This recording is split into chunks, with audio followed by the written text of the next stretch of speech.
ਵਾਹਿਗੁਰੂ ਜੀ ਕਾ ਖਾਲਸਾ ਵਾਹਿਗੁਰੂ ਜੀ ਕੀ ਫਤਿਹ। ਸਤਨਾਮ ਸ੍ਰੀ ਵਾਹਿਗੁਰੂ ਸਾਹਿਬ ਜੀ। ਧੰਨ ਵਾਹਿਗੁਰੂ ਸਾਹਿਬ ਜੀ। ਸ਼ਲੋਕ ਮਹਿਲਾ ਪਹਿਲਾ। पढ़ पढ़ गड्डी लदियां हैं, पढ़ पढ़ परियां हैं साथ। पढ़ पढ़ बेड़ी पाई है, पढ़ पढ़ गड्डियां हैं खात। पढ़ियां हैं जेते बरस बरस, पढ़ियां हैं जेते मास। पढ़ियां हैं जेती यार जा, पढ़ियां हैं जेते सास। नानक लेखा एक गल, होर हो मैं चखना चाक। पढ़िया जेती यार जा, पढ़िया जेते सास। नानक लेखा एक गल, होर हो मैं चखना चाक। ਸੋ ਆਪਾਂ ਬੜੇ ਪਿਆਰ ਅਤੇ ਟਿਕਾ ਦੇ ਨਾਲ ਬੈਠ ਕੇ ਆਸਾ ਕੀ ਵਾਰ ਜੀ ਦੀ 9ਵੀਂ ਪੌੜੀ ਦੇ ਨਾਲ ਸੰਬੰਧਿਤ ਪਹਿਲੇ ਸ਼ਲੋਕ ਦਾ ਪਾਠ ਸੁਣਿਆ ਹੈ। We have just listened to the part of the first sloka that is connected to the 9th ਪੌੜੀ of ਆਸਾ ਕੀ ਵਾਰ। ਜਿਵੇਂ ਹਰੇਕ ਵੀਡੀਓ ਵਿੱਚ ਅਕਸਰ ਬੇਨਤੀ ਕਰੀਦੀ ਹੈ ਕਿ ਇਸ ਸ਼ਲੋਕ ਨੂੰ ਪੜ੍ਹ ਕੇ ਇਹਦੀ ਵਿਚਾਰ ਸੁਣ ਕੇ ਆਪਾਂ ਇਹ ਸਮਝਣ ਦੀ ਕੋਸ਼ਿਸ਼ ਕਰਨੀ ਹੈ ਵੀ ਸਾਡਾ ਨਜ਼ਰੀਆ ਕਿੱਦਾਂ ਦਾ ਘੜਿਆ ਗਿਆ, ਵੀ ਇਸ ਸ਼ਲੋਕ ਨੂੰ ਪੜ੍ਹ ਕੇ ਇਹਦੀ ਵਿਚਾਰ ਸੁਣ ਕੇ ਮੈਂ ਕੀ ਹਾਸਲ ਕੀਤਾ। We make this request before each and every video. The main message, the main purpose of these videos is we read Gurbani, we listen to the vichar of Gurbani, and we develop our own opinion. What is Guru Pasha trying to explain to us? ਇਸ ਸ਼ਲੋਕ ਦੇ ਵਿੱਚ ਗੁਰੂ ਪਾਤਸ਼ਾਹ ਨੇ ਬੜੀ ਕਮਾਲ ਦੀ ਗੱਲ ਕੀਤੀ ਹੈ। Guru Pasha uses examples of different things to convey their point, to get their message across. ਬਹੁਤ ਵਾਰ ਇਹ ਸ਼ਲੋਕ ਸਰਵਣ ਕੀਤਾ ਹੈ। ਸ਼ੁਰੂਆਤ ਹੁੰਦੀ ਹੈ ਪੜ ਪੜ ਗੱਡੀ ਲੱਦੀਆਂ, ਪੜ ਪੜ ਭਰੀਆਂ ਸਾਥ। ਵੀ ਕਹਿੰਦੇ ਨੇ ਗ੍ਰੰਥਾਂ ਦੇ ਤੁਸੀਂ ਢੇਰ ਲਾ ਦਿਓ, ਵੀ ਇੰਨੇ ਗ੍ਰੰਥ ਮੈਂ ਪੜ੍ਹੇ ਹਨ। ਤੁਸੀਂ ਗ੍ਰੰਥਾਂ ਦੇ ਇਦਾਂ ਗੱਡੇ ਲੱਦ ਲਓ। You can ਇਦਾਂ stack your religious texts up and say, I have read this many granths, I have read this many religious scriptures. ਕਹਿੰਦੇ ਗ੍ਰੰਥਾਂ ਦੇ ਤੁਸੀਂ ਢੇਰ ਲਾ ਸਕਦੇ ਹੋ, ਗੱਡੇ ਤੁਸੀਂ ਲੱਦ ਸਕਦੇ ਹੋ। ਪੜ ਪੜ ਗੱਡੀ ਲੱਦੀਏ, ਪੜ ਪੜ ਭਰੀਆਂ ਸਾਥ, ਪੜ ਪੜ ਬੇੜੀ ਪਾਈਏ। ਤੁਸੀਂ ਇਹਦਾ ਬੇੜੀਆਂ ਭਰ ਸਕਦੇ ਹੋ, ਪੜ ਪੜ ਗੱਡੀਆਂ ਖਾਤ। Right? You can load them up on ਇਦਾਂ ਗੱਡੇ, you can load them up on wagons, you can load them up on boats and say, I have read this many religious scriptures, right? Different examples to say, you can say that you have read a lot of religious texts, you can say you have read a lot of books. ਤੁਸੀਂ ਕਹਿ ਸਕਦੇ ਹੋ ਮੈਂ ਬਹੁਤ ਗ੍ਰੰਥ ਪੜ੍ਹੇ ਹਨ, ਬਹੁਤ ਕਿਤਾਬਾਂ ਪੜ੍ਹੀਆਂ ਹਨ। ਪੜ੍ਹੀਆਂ ਜੇਤੇ ਬਰਸ ਬਸ, ਪੜ੍ਹੀਆਂ ਜੇਤੇ ਮਾਸ। ਏਦਾਂ ਮਹੀਨੇ ਤੁਸੀਂ ਲਾ ਸਕਦੇ ਹੋ ਪੜ੍ਹਨ ਵਾਸਤੇ। You can spend months reading, you can spend years reading. ਕਹਿੰਦੇ ਗੱਲ ਛੱਡੋ, ਪੜ੍ਹੀਆਂ ਜੇਤੀ ਯਾਰ ਜਾ। ਤੁਸੀਂ ਸਾਰੀ ਜ਼ਿੰਦਗੀ ਏਦਾਂ ਲਾ ਸਕਦੇ ਹੋ ਗ੍ਰੰਥ ਪੜ੍ਹਨ ਵਾਸਤੇ। ਪੜ੍ਹੀਆਂ ਜੇਤੇ ਸਾਹ, ਜਿੰਨੇ ਸਾਹ ਤੁਸੀਂ ਲੈਣੇ ਹਨ ਉਹ ਤੁਸੀਂ ਗ੍ਰੰਥਾਂ ਨੂੰ ਪੜ੍ਹਨ ਵਾਸਤੇ ਲੈ ਸਕਦੇ ਹੋ। But forget about years, forget about months. You can spend your whole life reading religious scriptures. You can spend each and every breath reading religious scriptures. ਪਰ ਅਖੀਰ ਤੇ ਪਾਤਸ਼ਾਹ ਕਹਿੰਦੇ ਨੇ ਨਾਨਕ ਲਿਖੇ ਇੱਕ ਗੱਲ, ਹੋਰ ਹਉਮੈ ਝਖਣਾ ਝਾਕ। ਵੀ ਜੇ ਸਮਝਣ ਲਈ ਤੁਸੀਂ ਨਹੀਂ ਪੜ੍ਹਦੇ, if you do not read to understand, ਫਿਰ ਆਪਣੇ ਹਉਮੈ ਨੂੰ ਵਧਾਉਣ ਲਈ ਤੁਸੀਂ ਕਰਦੇ ਹੋ ਤੇ ਝੱਖ ਮਾਰਨ ਦੇ ਬਰਾਬਰ ਹੈ। You cannot gain anything and it will just be like your ego is being fueled. ਆਪਾਂ ਪੜ੍ਹਦੇ ਨਹੀਂ, ਗੁਰਬਾਣੀ ਦੇ ਵਿੱਚ ਬੜਾ ਪਿਆਰਾ ਸ਼ਬਦ ਆਉਂਦਾ ਹੈ ਵੀ ਪਾਠ ਪੜ੍ਹਿਓ ਅਰ ਵੇਦ ਵਿਚਾਰਿਓ, ਨਿਵਲ ਭਯੰਗਮ ਸਾਧੇ। When you read your religious scriptures, you do different postures in the name of religion. ਸਮਾਧੀਆਂ ਤੁਸੀਂ ਲਾਉਂਦੇ ਹੋ, ਗ੍ਰੰਥਾਂ ਨੂੰ ਤੁਸੀਂ ਪੜ੍ਹਦੇ ਹਾਂ, ਵਿਚਾਰਾਂ ਤੁਸੀਂ ਕਰਦੇ ਹੋ। You do ਵਿਚਾਰ of your religious text, you contemplate on what you read. ਪਾਠ ਪੜ੍ਹਿਓ ਅਰ ਵੇਦ ਵਿਚਾਰਿਓ, ਨਿਵਲ ਭਯੰਗਮ ਸਾਧੇ, ਪਰ ਪੰਚ ਜਨਾ ਸਿਓ ਸੰਗ ਨਾ ਛੁਟਕਿਓ। ਜੇ ਤੁਸੀਂ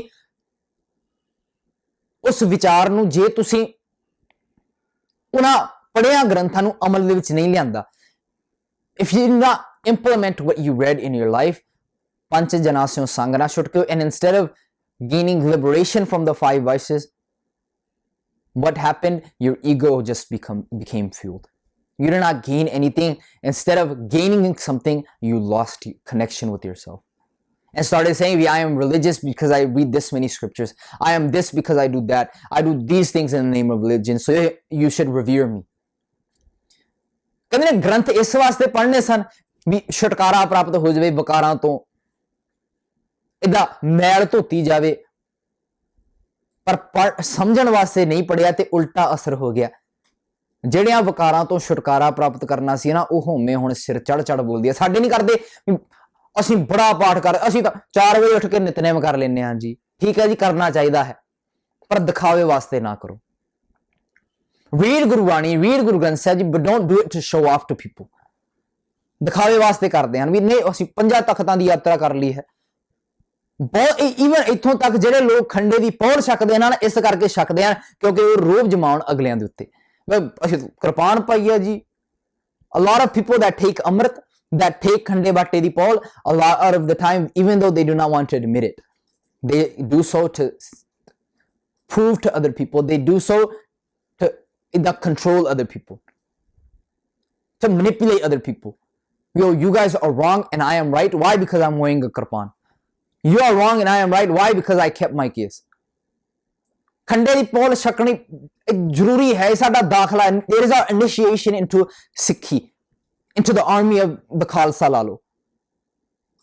But do not take amrit to prove a point to other people. I am higher than you because I have taken khande batte di paul.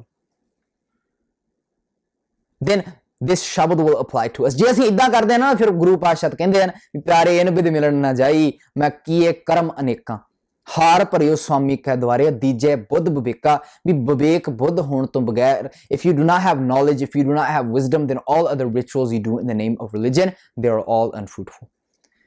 ਜੇ ਗਿਆਨ ਨਹੀਂ ਤੁਹਾਡੇ ਕੋਲ ਹੈ ਨਾ, ਜੇ ਵਿਵੇਕ ਨਹੀਂ ਤੁਹਾਡੇ ਕੋਲ, ਫਿਰ ਜਿੰਨੇ ਵੀ ਤੁਸੀਂ ਕਰਮ ਕਾਂਡ ਕਰਦੇ ਹੋ ਸਾਰੇ ਦੇ ਸਾਰੇ ਵਿਅਰਥ ਜਾਣਗੇ। ਫਿਰ ਤਾਂ ਇਦਾਂ ਹੋਵੇਗਾ ਵੀ ਨਾਨਕ ਲੇਖੇ ਇੱਕ ਗੱਲ, ਹਰ ਹਉਮੈ ਚਖਣਾ ਝਾਕ, ਨਹੀਂ ਤਾਂ ਫਿਰ ਵੇਦ ਪਾਠ ਸੰਸਾਰ ਕੀ ਕਾਰ, ਪੜ ਪੰਡਤ ਕਰਹਿ ਵਿਚਾਰ, ਬਿਨ ਬੁੱਝੇ ਸਭ ਹੋਏ ਖੁਆਰ। Without understanding, it is useless.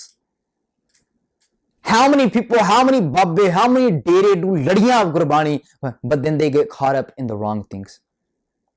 ਕਿੰਨੇ ਬਾਬੇ ਹਨ, ਕਿੰਨੇ ਡੇਰੇ ਹਨ ਜਿਹੜੇ ਇਦਾਂ ਗੁਰੂ ਗ੍ਰੰਥ ਸਾਹਿਬ ਪਾਤਸ਼ਾਹ ਜੀ ਦੀ ਬਾਣੀ ਦੀਆਂ ਲੜੀਆਂ ਕਰਦੇ ਹਨ, ਲੜੀਆਂ ਲਾਉਂਦੇ ਹਨ, ਪਰ ਕੀ ਉਹ ਕੁਕਰਮ ਕਰਦੇ ਫੜੇ ਨਹੀਂ ਜਾਂਦੇ? ਕੀ ਡਾਕਟਰ ਦੀਆਂ ਅੱਖਾਂ ਵਿੱਚ ਇਦਾਂ ਐਸਿਡ ਪਾਉਂਦੇ ਫੜੇ ਨਹੀਂ ਜਾਂਦੇ? ਤੇਜ਼ਾਬ ਪਾਉਂਦੇ ਫੜੇ ਨਹੀਂ ਜਾਂਦੇ? ਕੀ ਧੀਆਂ ਭੈਣਾਂ ਦੀ ਇੱਜ਼ਤ ਲੁੱਟਦੇ ਫੜੇ ਨਹੀਂ ਜਾਂਦੇ? ਫੜੇ ਜਾਂਦੇ ਹਨ। ਕਿਉਂ? ਕਿਉਂਕਿ ਉਸ ਪੜ੍ਹਾਈ ਨੂੰ, ਉਸ ਸਿੱਖਿਆ ਨੂੰ ਅਮਲ ਵਿੱਚ ਨਹੀਂ ਲਿਆਉਂਦਾ। ਇਹ ਸੰਸਾਰ ਦੀ ਕਾਰ ਬਣ ਗਈ, ਬਿਜ਼ਨਸ ਬਣ ਗਿਆ, ਇਹ ਧੰਦਾ ਬਣ ਗਿਆ। ਧਰਮ ਨੂੰ ਧੰਦਾ ਬਣਾ ਦਿੱਤਾ ਲੋਕਾਂ ਨੇ, ਪੁਜਾਰੀਆਂ ਨੇ। Why do they get caught up doing the wrong things? Because they just read to read, they not read to understand. If they read to understand, if they implemented that into their life, maybe their lives would have changed for the better. But they did so to fuel their business. They did so to fuel their ego. They did so to keep that threshold on society. We look at Baba Ji, he does this much part. Look at Baba Ji, they do this much ladiyaan of Gurwani.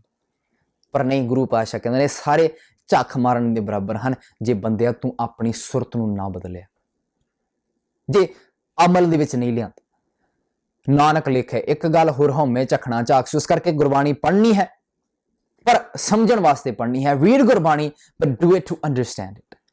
Read one part, we read one page of Guru Granth Sahib each and every day, but do it to understand it.